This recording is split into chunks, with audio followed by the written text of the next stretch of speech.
प्रदेश में राजकीय स्कूलों की दयनीय स्थिति के मुद्दे पर ध्यानाकर्षण प्रस्ताव लाया गया, जिस पर कांग्रेस विधायक अशोक अरोड़ा ने कहा कि प्रदेश के लिए ये चिंता का विषय है।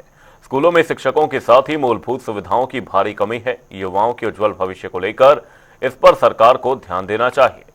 इसके जवाब में शिक्षा मंत्री महिपाल ढांडा ने कहा कि विपक्ष के सम्मानित सदस्य समय समय पर सरकार का ध्यान महत्वपूर्ण मुद्दों पर दिलाते रहते हैं, लेकिन कई बार ऐसा होता है कि किसी सदस्य को गलत रिपोर्ट मिल जाती है, जिस पर वो हंगामा शुरू कर देते हैं।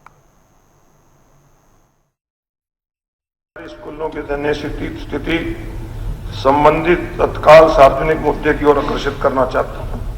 शिक्षकों की भारी कमी, जर्जर भवन, बुनियादी ढांचे की कमी के कारण राज्य के सरकारी स्कूलों की हालत खस्ता है। कई स्कूलों में स्वच्छ पेयजल, उचित स्वच्छता और कार्यात्मक कक्षाओं जैसी आवश्यक सुविधाओं का अभाव है। परिणामस्वरूप माता पिता अपने बच्चों को सरकारी संस्थानों में दाखिला दिलाने में अनिच्छुक हैं, जिससे छात्र संख्या में गिरावट आ रही है। सार्वजनिक शिक्षा की बिगड़ती स्थिति गंभीर चिंता का विषय है, क्योंकि इसका असर हमारे युवाओं के भविष्य पर पड़ता है। शिक्षकों के रिक्त स्थानों को भरने, बुनियादी ढांचे की मरम्मत और शिक्षा की गुणवत्ता में सुधार के लिए पर्याप्त धन आवंटित करने के लिए तत्काल कार्रवाई की आवश्यकता है। माननीय सदस्य संबंधित मंत्री से इस गंभीर के मुद्दे के समाधान के लिए उठाए जाए कदमों के संबंध में सदन में एक बयान देने का अनुरोध करता हूं। अब माननीय स्कूल शिक्षा मंत्री अपना वक्तव्य प्रस्तुत करें। माननीय स्पीकर सर, बहुत अच्छी बात है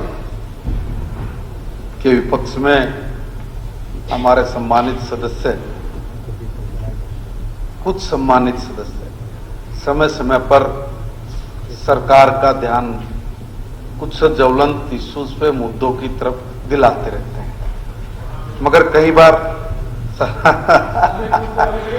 चल सारे सदस्य ठीक, शुक्रिया सर, मगर कई बार समस्या ये होती है कि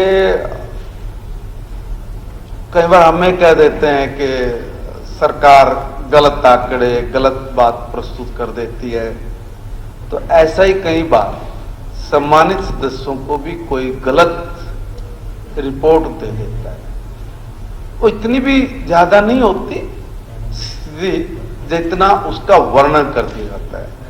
सर, मैं निवेदन करूंगा कि राज्य में जो 14,295 सरकारी स्कूल हैं, उसमें सर जैसा सम्मानित सदस्य ने शिक्षकों की भर्ती, बुनियादी ढांचे के ऊपर सवाल खड़े किए, मैं बताना चाहता हूं सर, 1,15,300 पद ये स्वीकृत है सर। इसमें 92,556 नियमित और अतिथि अध्यापक ये सर कार्य कर रहे हैं अभी फिलहाल, और इसके अलावा 7,110 शिक्षक वो कौशल रोजगार निगम के माध्यम से भी अपनी सेवाएं दे रहे हैं सर। पिछले 5 साल में 13,261 ये नियमित शिक्षकों की भर्ती ये हम लोगों ने की है, और वर्तमान में भी जो 15,659